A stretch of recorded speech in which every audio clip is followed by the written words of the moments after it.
माफ कर दो। इसकी जरूरत नहीं है जाहिद, लेकिन फिर भी मैं आपकी तसल्ली के लिए आपको माफ कर देती हूँ।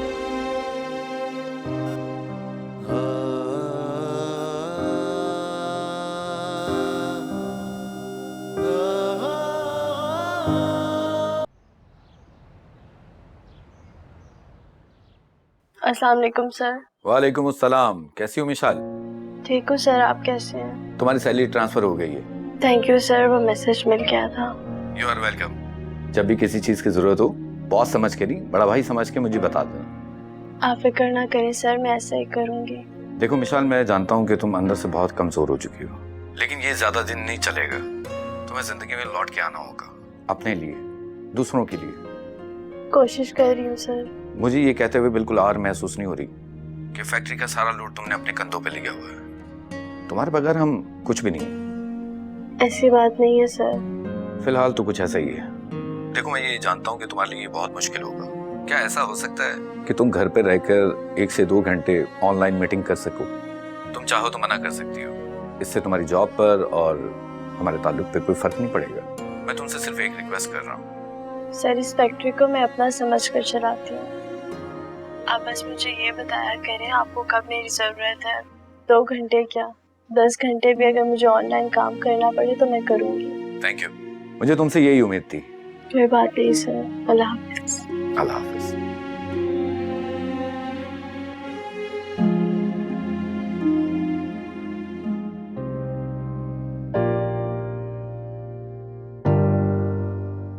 ठीक है, आप जाओ।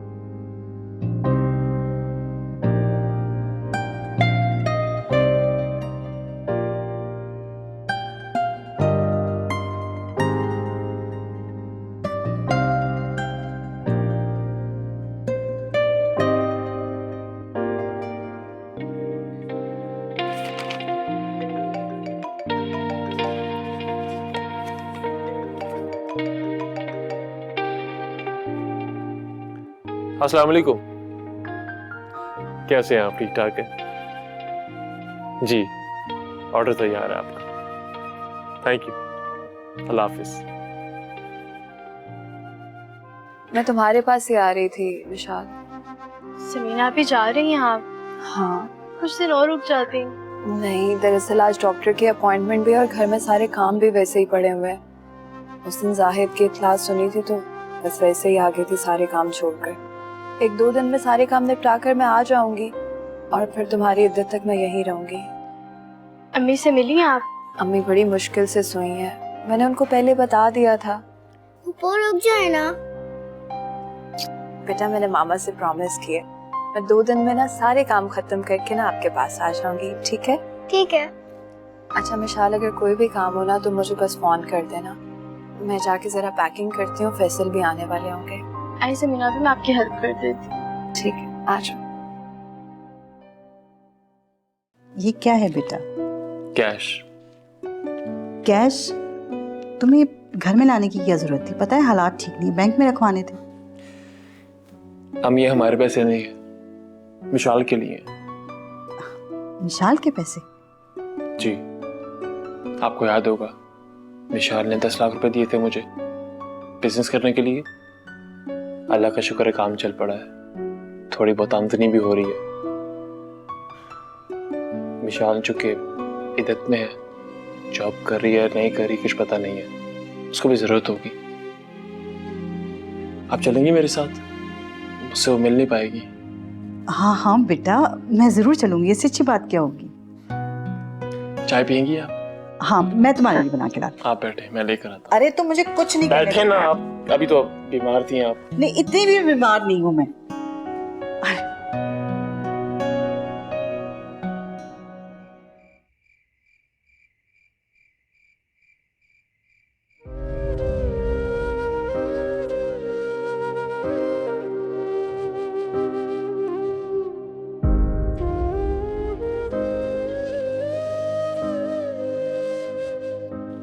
अब ठीक है।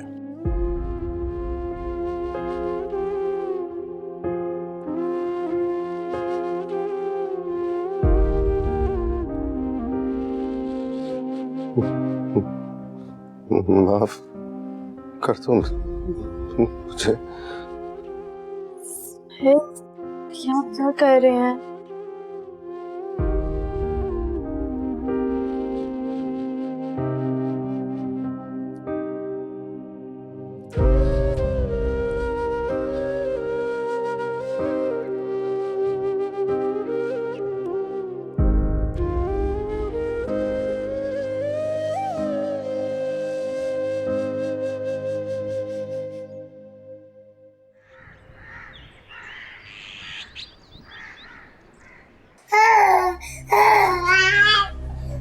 आसिया, आसिया ले जाओ इसे यहाँ से। आसिया की क्या जरूरत है? मैं हूं ना इसकी माँ यहाँ पर मौजूद। तुम्हें तो साजिशें करने से ही फुर्सत नहीं है जो तुम अपनी औलाद को देखो।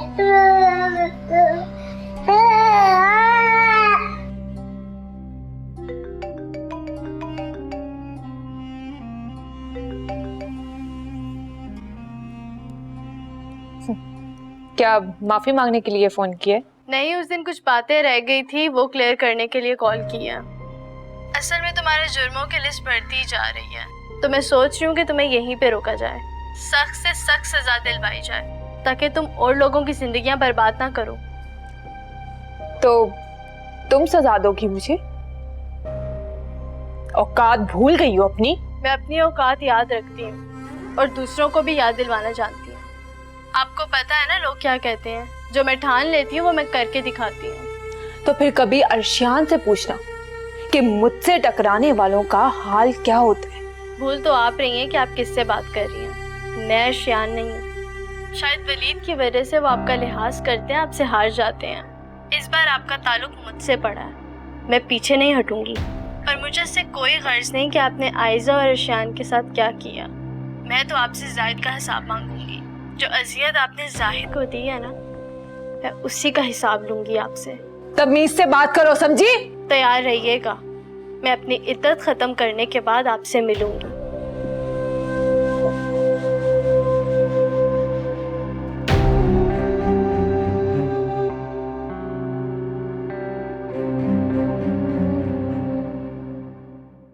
कैसी है ममानी?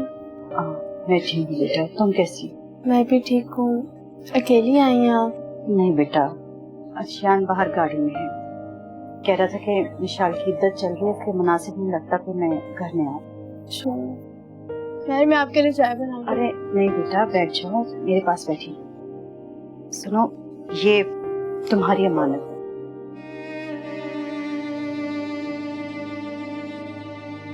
ये क्या है? बेटा ये 2 लाख रुपए हैं, अर्शियान ने दिए हैं, जो उसने तुमसे कर्जा लिया था ना, उसकी पहली किस्त है। उमानी देखिए, मैं ये नहीं ले सकती।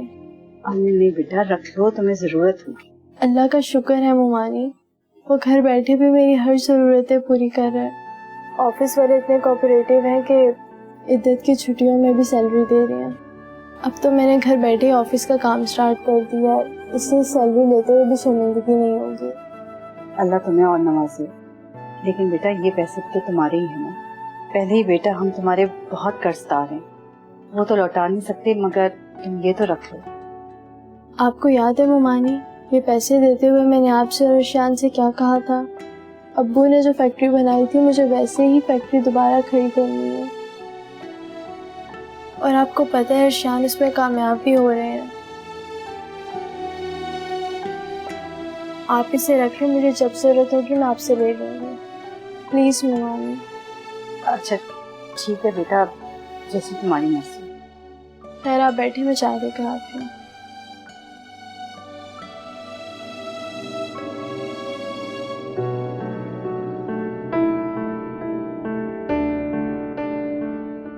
कुछ दिनों से मैं आपसे एक बात करना चाह रही थी। हाँ कहो। क्यों ना हम सारा की दूसरी शादी कर दें? सोचता तो मैं भी हूँ अक्सर, लेकिन सारा की हरकतें देखकर मैं फिक्रमंद हो जाता हूँ, और ये जहां भी जाएगी हमें बेइज्जत ही करवाएगी है।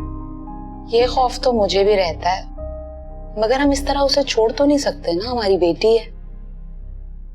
हम आज हैं कल नहीं है, वो कैसे अकेले इतनी बड़ी जिंदगी गुजारेगी?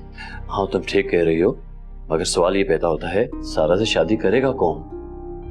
अरे आपके इतने कॉन्टैक्ट्स हैं, किसी पर भी भरोसा करके आप बात कर सकते हैं, और वो सारा को जानता हो पहले से कि वो किस नेचर की है। देखें, कोशिश तो करें। हाँ, तुम ठीक कह रही हो। मैं कोशिश करता हूँ और कोई अच्छा सा लड़का देख के जिसे हम घर दामाद बना लेते हैं और सारा की शादी के बदले उनकी फैमिली को कुछ कंपनसेट कर देते हैं। ये ठीक कह रहे हैं आप। शादी किससे करनी है इसका फैसला मैं खुद करूंगी। और हाँ, अगर आप लोग बात कर ही रहे हैं तो मैं आप लोगों को बता दूं कि मैं किसी को पसंद करती हूँ और मैं उसी से शादी करूंगी। कौन है वो? नहीं बता सकती। तो मतलब हम तैयार रहे कि जो तुमने अर्शियान और उसकी फैमिली का हाल किया था वो अब तुम उसका करोगी? मुझे ऐसे ही तानों की उम्मीद थी आप लोगों से, इसलिए नहीं बता रही थी। लेकिन हाँ, जल्द मिलवाऊंगी जरूर। और बेशक आप लोग को पसंद आए या नहीं आए, शादी तो मैं उसी से ही करूंगी।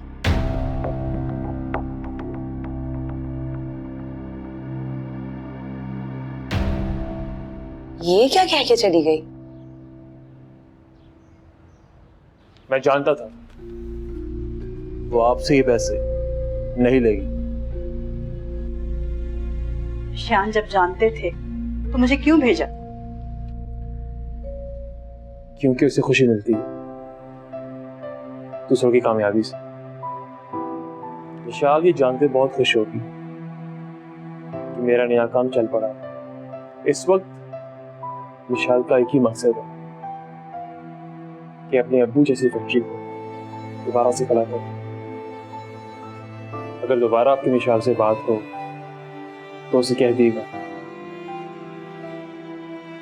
कि मैं उसके इस मकसद में उसका साथ दूंगा।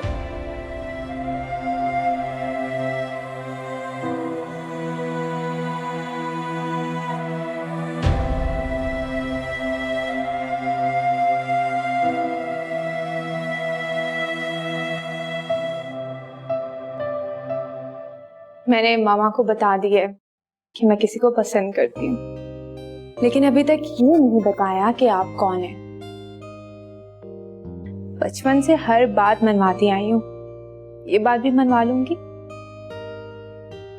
बस आप आए तो मैं आपको अपनी फैमिली से मिलवा दूँ, फिर आप खुद ही उनसे शादी की बात कर लीजिएगा। आप जो भी ले आए मुझे अच्छा ही लगेगा। Okay, bye.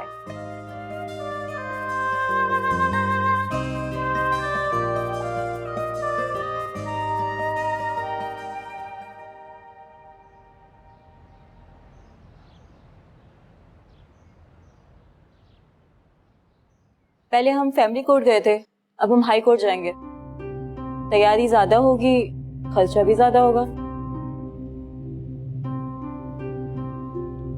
आप परवाह मत करें खर्चे की, इस बार आपकी फीस डिले नहीं होगी। ये लीजिए आपकी फीस। ठीक है, मैं डॉक्यूमेंट्स बनवा लेती हूँ, उसके बाद आपको कॉल करके बुलवा लूंगी। ठीक है। By the way, case file करने में कितना टाइम लगेगा? यही कोई 2-4 दिन। 2-4 दिन, ठीक है। Thank you.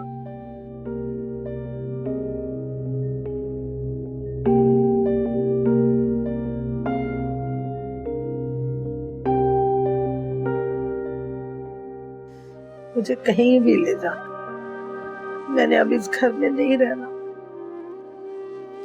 मेरा दिल ही नहीं लगता इस घर में। जब भी आंखें बंद करती तो मुझे जाहिद नजर आता है, और जब आंखें खोलती तो कहीं नजर नहीं आता। मैं इस घर में नहीं रह सकती। मैं जब जाहिद के दरवाजे की तरफ देखती हूँ तो मुझे ऐसा लगता है कि जाहिद अभी निकल के आएगा और मुझसे बातें करेगा और मुझे डांटेगा, गुस्सा करेगा, लड़ेगा, लेकिन वो कहीं नजर नहीं आता। वो कहीं नजर नहीं आता मुझे। मेरा दिल मेरा दिल बहुत घबरा रहा है इस घर में। मैं नहीं रहना चाहती, नहीं रहना चाहती। मम्मी, अगर आपको जाना ही है ना तो आप मेरे साथ विशाल के घर चले। विशाल के घर? जी अम्मी, कंपनी की मदद से विशाल ने अपना घर खरीदा है। उसने कई दफा मुझसे जिक्र किया है और वो तो ये भी चाहती है कि हम लोग उसके साथ रहें। मैं कैसे उसके साथ रह सकती हूँ? मैं कैसे उसके घर जाऊँ?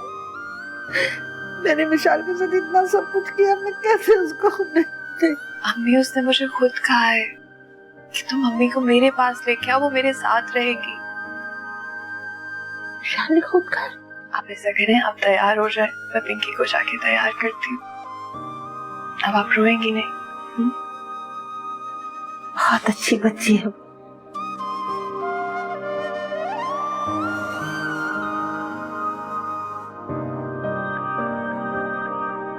विशाल बहुत अच्छी बच्ची है, हमने उसकी कदर ही नहीं की।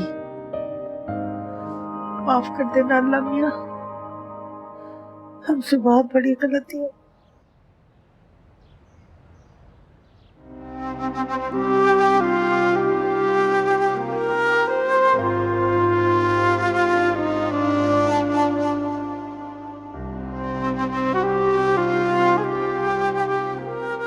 इतना बड़ा घर?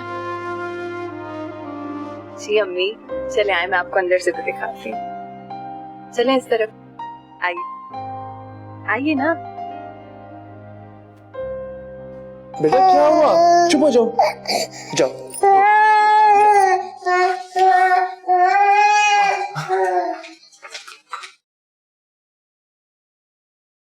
तुमसे मिलने नहीं आया था मैं, पुलिस से मिलने आया था। जहां भी जा रही हो चली जा।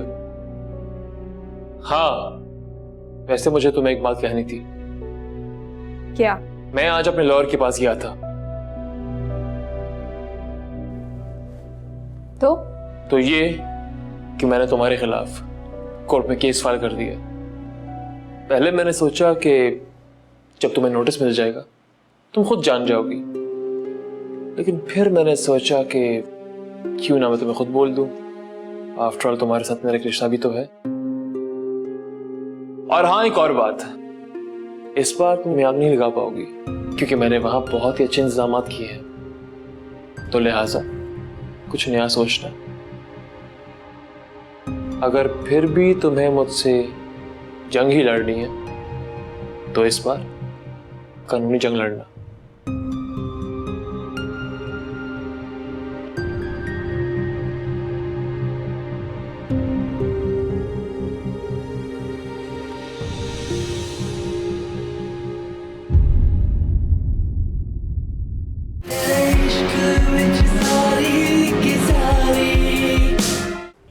जी मामा, आपने बुलाया?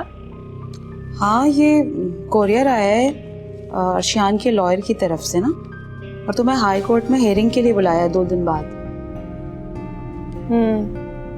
ठीक है। बच्चे, आज अगर मेरा साहिल जिंदा होता तो उसको कितनी खुशी होती विशाल की कामयाबी देख। अम्मी, आप उसकी मगफिरत के लिए दुआ करें।